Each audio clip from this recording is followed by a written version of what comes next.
नमस्कार विद्यार्थी मित्रांनो, आजच्या आपल्या ऑनलाईन क्लासमध्ये सर्वांचे स्वागत आहे। आज आपण मराठी व्याकरण या घटकातील शब्दांच्या जाती याच्यामधील पहिली शब्दाची जात, विकारी शब्दाची जात, नाम या नामाचे प्रकार याच्यामधील विशेष नाम हा घटक शिकणार आहोत। काल आपण नामाच्या 3 प्रकाराची ओळख करून घेतली आणि त्यापैकी सामान्य नाम कशाला म्हणतात आणि त्याची उदाहरणे आपण घेतली। तर आज आपण विशेष नाम हा नामाचा दुसरा प्रकार घेणार आहोत आणि विशेष नाम कशाला म्हणतात, विशेष नाम ओळखायचं कसं हे आज आपण अगदी सोप्या पद्धतीने शिकणार आहोत। तर इथं बघा, नामाचे प्रकार सामान्य नाम, विशेष नाम आणि भाववाचक नाम।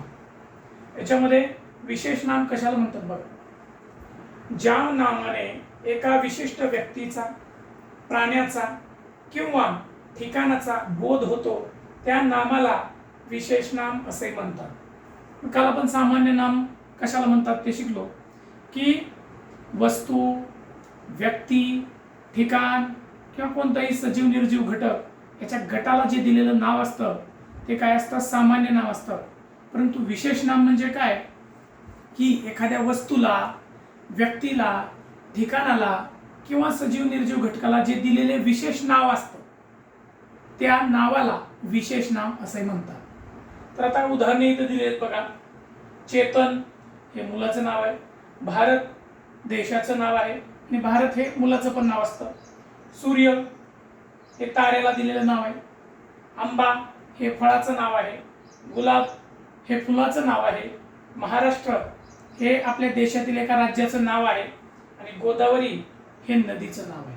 म्हणजे जे सामान्य नाम असतात त्याच्या एका विशिष्ट घटकाला, त्याच्या एखाद्या विशिष्ट व्यक्तीला, वस्तूला किंवा ठिकाणाला आपण एक विशेष नाव देतो, त्याला आपण विशेष नाव म्हणतो। आता इथं बघा, या बाजूला मी काही उदाहरणं दिलेत। याच्यामध्ये गाव आणि त्या गावचं नाव पुढे दिले। गाव हे सामान्य नाम आहे आणि रामपूर हे विशेष नाम आहे।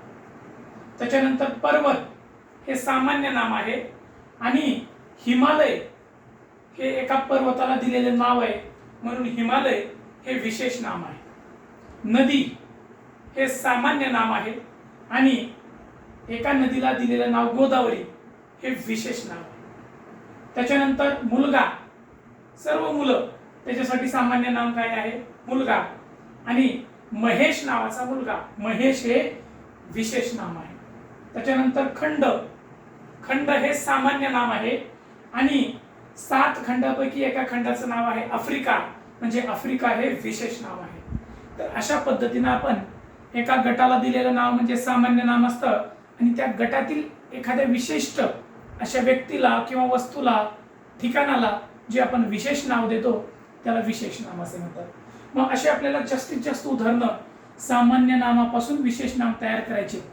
आता एक मी सांगतो तुम्हाला उदाहरण। शाळा, स्वामी विवेकानंद शाळा, शाळा हे सामान्य नाम आणि स्वामी विवेकानंद हे विशेष नाम। पंखा, पंखा हे सामान्य नाम आणि बजाज या कंपनीचा पंखा म्हणजे बजाज पंखा हे विशेष नाम।